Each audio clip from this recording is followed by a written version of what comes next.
Welcome back to One TV News with me, Esma. Telangana Chief Minister Revanth Reddy, along with state ministers, recently visited Gurukul and Ikami schools and hostels to assess the conditions of these institutions. During the visit, they had lunch with the students and gathered first-hand information about the current situation of the schools.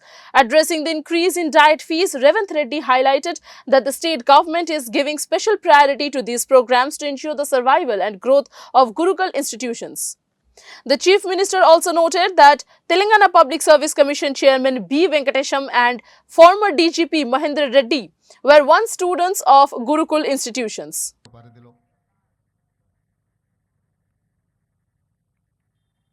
Chilkur Social Welfare Residential స్కూల్లో ఈరోజు చేవెళ్ళ శాసనసభ్యులు college Yadaiah గారి అధ్యక్షతన రాష్ట్ర స్థాయి కార్యక్రమాన్ని తీసుకొని ఈ కార్యక్రమంలో శాసన మండలి చీఫ్ పట్నం మహేందర్ రెడ్డి గారు, అదేవిధంగా శోభారాణి గారు, మధుసూదన్ రెడ్డి గారు, విద్యాశాఖకు సంబంధించిన అదేవిధంగా వెల్ఫేర్ డిపార్ట్మెంట్కి సంబంధించిన అధికారులు, ప్రజాప్రతినిధులు, పాత్రికేయ మిత్రులు, ఈ సోషల్ వెల్ఫేర్ రెసిడెన్షియల్ స్కూల్లో చదువుకుంటున్న విద్యార్థులు ఈ కార్యక్రమంలో పాల్గొని తెలంగాణ రాష్ట్రంలో భవిష్యత్తులో SC, ST, BC, minority residential స్కూల్స్లో చదువుకుంటున్న విద్యార్థుల యొక్క దిశను మార్చే డైట్ ఛార్జెస్ కానీ కాస్మెటిక్ ఛార్జెస్ని పెంచడమే కాకుండా వాళ్ళలో ఉన్న నైపుణ్యాన్ని పెంపొందించి తెలంగాణ రాష్ట్ర పునర్నిర్మాణంలో వాళ్ళందరినీ భాగస్వాములను చేయాలని రాష్ట్ర ప్రభుత్వం ఈ ప్రతిష్టాత్మకమైన కార్యక్రమాన్ని రాష్ట్ర స్థాయిలో మంత్రివర్గ సభ్యులను, పార్లమెంట్ సభ్యులను, శాసన మండలి సభ్యులను, శాసనసభ్యులను, ఐఏఎస్, ఐపీఎస్, ఐఎఫ్ఎస్, ఇతర ఉన్నతాధికారులను ఎవరికి ఎక్కడ అవకాశం ఉంటే అక్కడ రెసిడెన్షియల్ స్కూల్స్లో ఈరోజు ఈ కార్యక్రమంలో పాల్గొనడానికి రాష్ట్ర ప్రభుత్వం ఒక నిర్ణయం తీసుకొని అందులో భాగంగానే ఈరోజు తెలంగాణ రాష్ట్ర ముఖ్యమంత్రిగా ఈ చిల్కూర్ సోషల్ వెల్ఫేర్ రెసిడెన్షియల్ స్కూల్లో నేను ఈ కార్యక్రమంలో పాల్గొనడం జరిగింది. ఇక్కడికి వచ్చే వరకు ఇక్కడ ఇంత అద్భుతమైన రెసిడెన్షియల్ స్కూల్, అదేవిధంగా మల్టీ టాలెంటెడ్ స్టూడెంట్స్, వివిధ వృత్తులలో సెలెక్ట్ అయిన విద్యార్థులు వాళ్ళలో ఉన్న కళను ఇక్కడ ప్రదర్శించడం ద్వారా సోషల్ వెల్ఫేర్ రెసిడెన్షియల్ స్కూళ్ళలో మల్టీ టాలెంటెడ్ విద్యార్థులు ఉన్నారు అని చెప్పి నాకు ఒక అవగాహన, ఒక నమ్మకం, ఆత్మవిశ్వాసం కల్పించినందుకు మీ అందరికీ మనస్ఫూర్తిగా ధన్యవాదాలు తెలియజేస్తున్నా. General opinion, general perception, welfare హాస్టల్స్లో ఉండేవాళ్ళు కానీ రెసిడెన్షియల్ స్కూల్స్లో చదివే వాళ్ళకు టాలెంట్ తక్కువ ఉంటుందనో, ప్రైవేట్ స్కూళ్ళలో చదువుకునే వాళ్ళకు టాలెంట్ ఎక్కువ ఉంటుందనో ఒక అపోహ బలంగా నాటుకుపోయింది. ఎందుకు అని అంటే కొన్ని దశాబ్దాలుగా ప్రభుత్వాలు ఎంత ప్రయత్నం చేసినా ఈ వెల్ఫేర్ లేదా రెసిడెన్షియల్ స్కూల్స్ యొక్క ఇమేజ్ను పెంచకపోవడం వల్ల ప్రైవేట్ స్కూళ్ళలో చదువుకుంటేనే నాణ్యమైన విద్య అందుబాటులోకి వస్తుందని, లేదా ఇంగ్లీష్ మీడియం చదువుకుంటేనే విద్యార్థులు రాణిస్తారని చెప్పి ఒక అపోహ బలంగా నాటుకుపోయింది. ఈరోజు ఆ అపోహలను తొలగించాలి. రెసిడెన్షియల్ స్కూల్స్ అంటే మల్టీ టాలెంటెడ్ ఎడ్యుకేషనల్ ఇన్స్టిట్యూట్స్. ఇవి ఈనాడు కాదు, ఆనాడు పివి నరసింహారావు గారు ఉమ్మడి ఆంధ్రప్రదేశ్ ముఖ్యమంత్రిగా ఉన్నప్పుడు మొట్టమొదట రెసిడెన్షియల్ స్కూల్స్ విధానాన్ని వారు ప్రవేశపెట్టడం జరిగింది. సర్వేల్ గ్రామంలో మునుగోడు శాసనసభ నియోజకవర్గం నల్గొండలో నాకు తెలిసి 1971 ఆ ప్రాంతంలో పివి నరసింహారావు గారు మొట్టమొదటి రెసిడెన్షియల్ స్కూల్ని ప్రారంభించి ఉమ్మడి రాష్ట్రంలో ఉండే విద్యార్థులకు అవకాశం కల్పిస్తే అక్కడి నుంచి చాలామంది ఐఏఎస్లు ఐపీఎస్లు చాలామంది అక్కడ సర్వేల్ రెసిడెన్షియల్ స్కూల్లో చదువుకున్న వాళ్ళు సెలెక్ట్ అయ్యారు. ఉదాహరణ, ఈరోజు పబ్లిక్ సర్వీస్ కమిషన్ చైర్మన్గా నియామకం జరిగిన మొన్నటి వరకు విద్యాశాఖ ప్రిన్సిపల్ సెక్రటరీ బాధ్యతలు నిర్వహించిన special chief secretary Burra Venkatesham garu ఈరోజు తెలంగాణ పబ్లిక్ సర్వీస్ కమిషన్ చైర్మన్గా నియామకం జరిగిన వారు సర్వేల్ రెసిడెన్షియల్ స్కూల్స్లో చదువుకున్న ఒక విద్యార్థి. అదేవిధంగా అతనికంటే ముందు పబ్లిక్ సర్వీస్ చైర్మన్గా పనిచేసిన మహేందర్ రెడ్డి గారు తెలంగాణ రాష్ట్ర డీజీపీగా 35 సంవత్సరాల ఐపీఎస్గా ఎన్నో ప్రతిష్టాత్మకమైన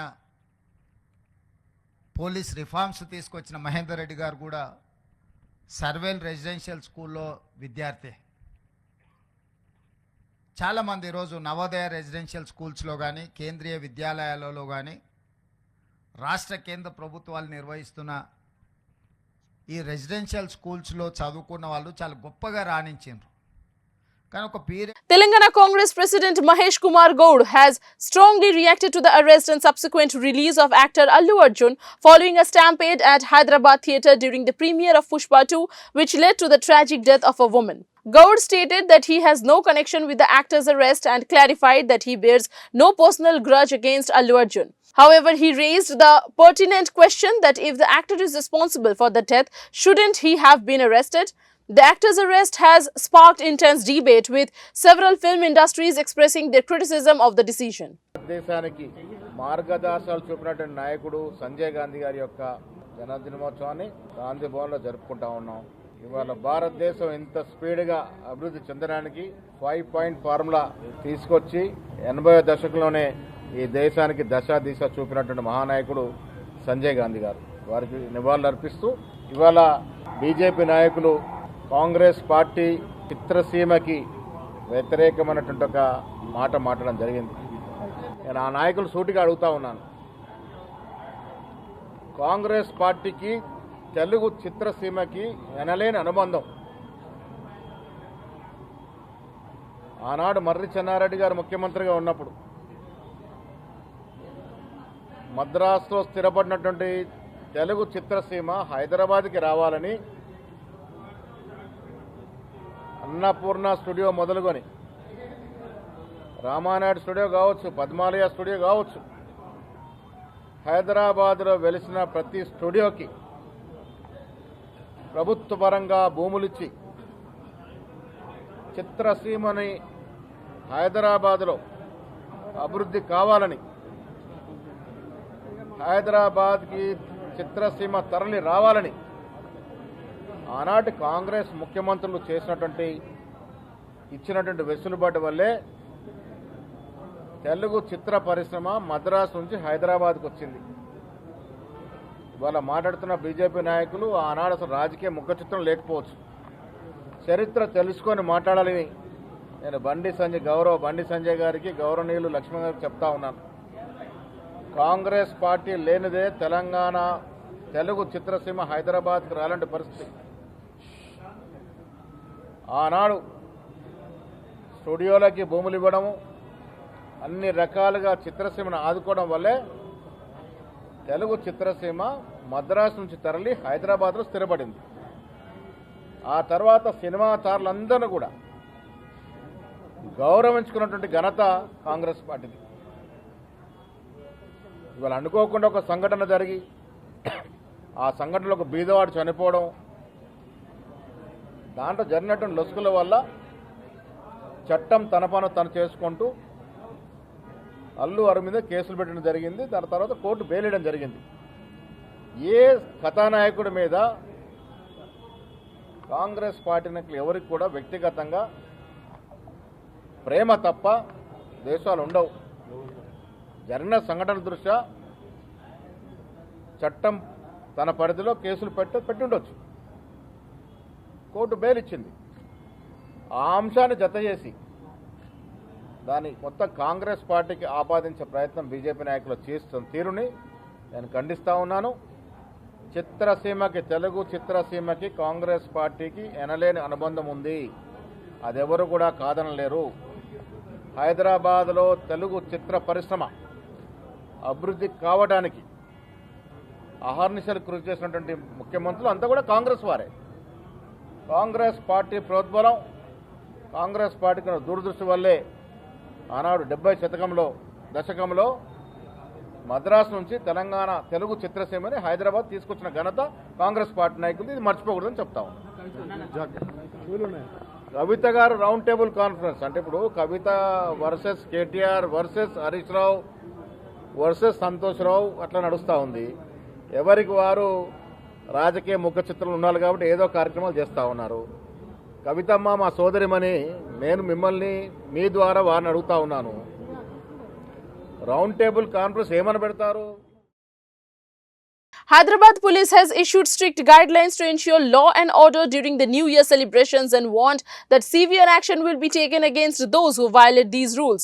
According to the police guidelines, event organizers must ensure that all participants are dressed appropriately and that dance performances are conducted decently.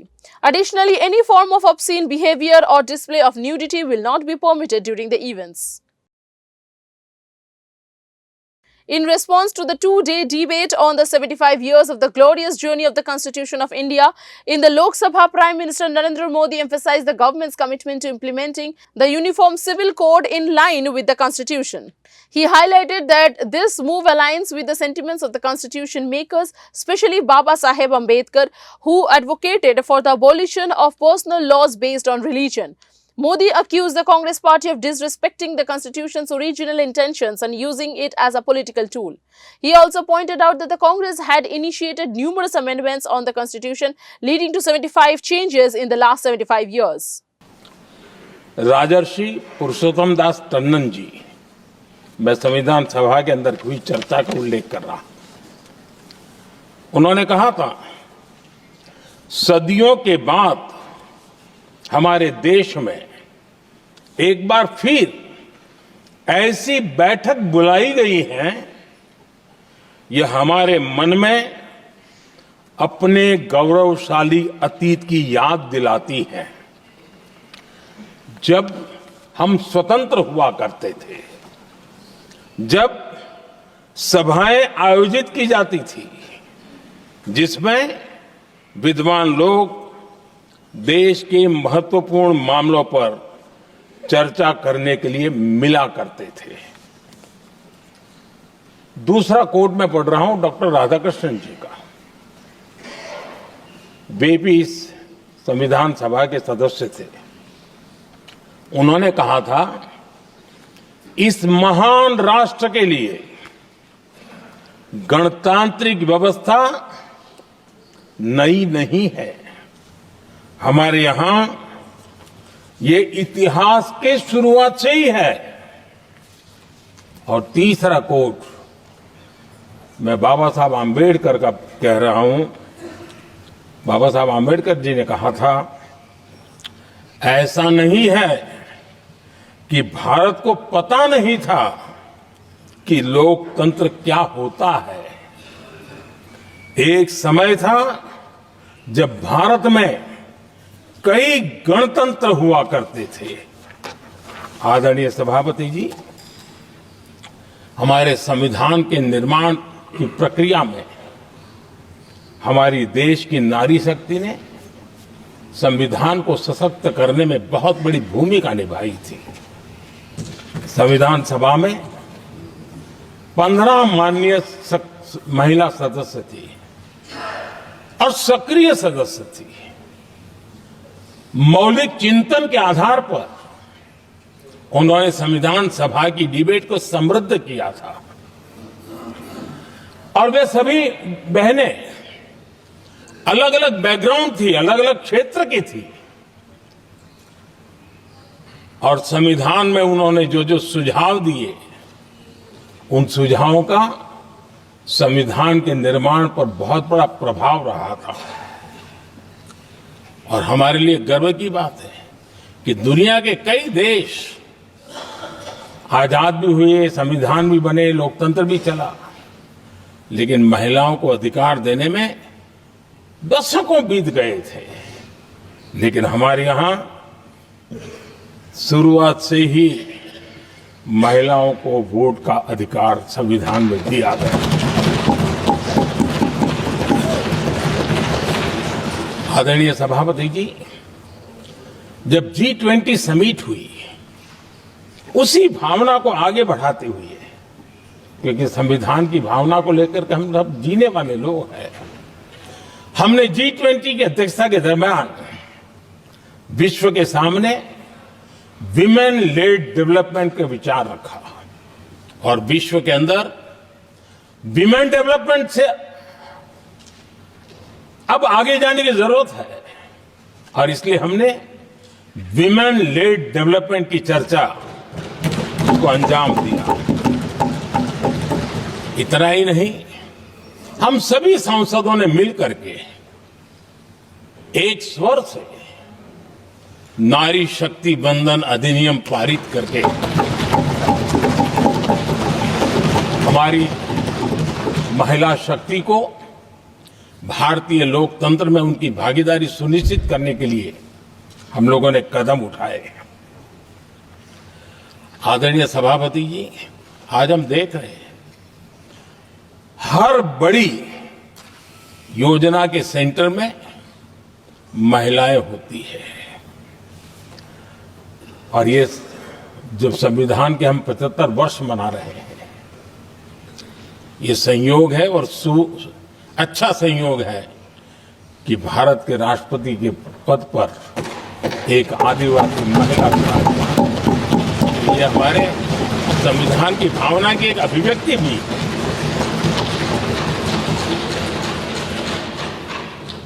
आदरणीय सभापति जी, इस सदन में भी लगातार हमारे महिला सांसदों की संख्या बढ़ रही है, उनका योगदान भी बढ़ रहा है। मंत्रिपरिषद में भी उनका योगदान बढ़ रहा है। आज सामाजिक क्षेत्र हो, राजनीतिक क्षेत्र हो, शिक्षा का क्षेत्र हो, खेलकूद का क्षेत्र हो, क्रिएटिव वर्ल्ड की दुनिया हो, जीवन के हर क्षेत्र में महिलाओं का योगदान, महिलाओं का प्रतिनिधित्व देश के लिए गौरव दिलाने वाला रहा है। विज्ञान के क्षेत्र में, खास करके स्पेस टेक्नोलॉजी में उनके योगदान की सराहना हर हिंदुस्तानी बड़े गर्व के साथ कर रहा है। और इन सब की सबसे बड़ी प्रेरणा हमारा संविधान है। आदरणीय सभापति जी, अब हमारा देश बहुत तेज गति से विकास कर रहा है। भारत बहुत ही जल्द विश्व की तीसरी बड़ी आर्थिक शक्ति बनने की दिशा में बहुत मजबूत कदम रख रहा है। और इतना ही नहीं, ये 140 करोड़ देशवासियों का संकल्प है कि जब हम आजादी की शताब्दी मनाएंगे, हम इस देश को विकसित भारत बना करके रहेंगे। ये हर भारतीय का संकल्प है, ये हर भारतीय का सपना है। लेकिन इस संकल्प से सिद्धि के लिए सबसे बड़ी आवश्यकता है, वो है भारत की एकता। हमारा संविधान भी भारत की एकता का आधार है। हमारे संविधान के निर्माण कार्य में इस देश के बड़े बड़े दिग्गज थे, स्वतंत्रता सेनानी थे, साहित्यकार थे, विवेचक थे, सामाजिक कार्यकर्ता थे, शिक्षाविद थे। कई फील्ड के प्रोफेशनल्स थे, मजदूर नेता थे, किसान नेता थे, समाज के हर वर्ग का प्रतिनिधित्व था और सबके सब भारत की एकता के प्रति बहुत ही संवेदनशील थे। जीवन के भिन्न भिन्न क्षेत्र से आए हुए, देश के अलग अलग भूभाग से आए हुए सभी लोग इस बात के प्रति सजग थे और बाबा साहब अम्बेडकर जी ने चेताया था। मैं बाबा साहब का कोट पढ़ रहा हूं। बाबा साहब अम्बेडकर ने कहा था, समस्या ये है कि देश में जो विविधता से भरा जनमानस है उसे किस तरह एक मत किया जाए, कैसे देश के लोगों को एक दूसरे के साथ होकर निर्णय लेने के लिए प्रेरित किया जाए, जिससे कि देश में एकता की भावना स्थापित हो। आदरणीय सभापति जी, मुझे बड़े दुख के साथ कहना है कि आजादी के बाद एक तरफ संविधान निर्माताओं के दिल दिमाग में एकता थी, लेकिन आजादी के बाद विकृत मानसिकता के कारण या स्वार्थवश अगर सबसे बड़ा प्रहार हुआ तो देश की एकता के मूल भाव पर प्रहार हुआ। विविधता में एकता, ये भारत की विशेषता रही है। हम विविधता को सेलिब्रेट करते हैं और इस देश की प्रगति भी विविधता को सेलिब्रेट करने में है। During the Lok Sabha debate on the Indian Constitution on December 13th and 14th, Prime Minister Narendra Modi delivered a lengthy speech in response to the discussion. However, Congress General Secretary Priyanka Gandhi dismissed his speech as lacking novelty. Speaking to the media, Priyanka Gandhi humorously remarked that listening to Modi's speech made her feel as if she was sitting through a double period of mathematics at school after many years. She also joked about BJP leaders saying that Nadda ji and Amit Shah appeared to be getting bored as well. Priyanka added that when Modi glanced at Nadda, he suddenly pretended to be attentive, as if signaling, I am listening. प्रधानमंत्री जी ने एक नई चीज नहीं बोली, गौर कर दिया पूरी तरह से। मुझे बहुत दशकों बाद ये एहसास हुआ कि मैं वो जो स्कूल में जो मैथ का डबल पीरियड होता था ना, कि मैं उसमें बैठी और उसमें वो नड्डा जी भी ऐसे हाथ मल रहे थे। फिर मोदी जी ने उनकी तरफ देखा तो अचानक वो ऐसे लगने एक्टिंग करने लग गई कि मैं सुन रहा हूँ। अमित शाह जी यूं यूं अपना सर छू रहे थे। पीयूष गोयल जी भी पीछे ऐसे लग रहे थे कि सोने वाले हैं। तो मेरे लिए तो एक नया एहसास था। मैंने सोचा था प्रधानमंत्री जी कुछ नया बोलेंगे, कुछ अच्छा बोलेंगे। उनके खोखले 11 संकल्प, अगर भ्रष्टाचार के प्रति जीरो टॉलरेंस है तो अडानी पे बहस तो करो। In a significant development in the Atul Subhash suicide case, police have arrested Atul's fugitive wife Nikita Singhania from Gurgaon, where his brother-in-law and mother-in-law were taken into custody from Prayagraj. A case of abetment to suicide has been registered against all three. The accused were brought to Bengaluru and presented before the magistrate, who sent them to judicial custody for 14 days. However, Nikita Singhania's uncle Sushil remains at large and is yet to be apprehended by the police. A cold wave has gripped North India due to heavy snowfall in the mountains, causing a significant drop in temperatures across Delhi, Uttar Pradesh, Rajasthan and Madhya Pradesh. According to the Meteorological Department, dense fog is also expected in the coming days. In several districts of Uttar Pradesh, the temperature has dropped to as low as 3 degrees Celsius, while Delhi recorded a minimum of 4 degrees Celsius on Saturday. The department has warned that the cold wave will persist with further snowfall in the mountains, likely to cause an additional dip in temperatures. Additionally, light to moderate rainfall is predicted in parts of South India. In a significant political development in South Korea, the impeachment motion against President Yoon Suk Yeol has been successfully passed in parliament, leading to his suspension. Following the vote, Prime Minister Lee Juk-soo has been appointed as the acting president. According to reports, the motion received 204 votes in favor, 85 against, and 3 members were absent. To pass the motion, 200 votes were required, while a similar motion last week has garnered only 195 votes. That's all for today. Stay connected for more updates. Thank you.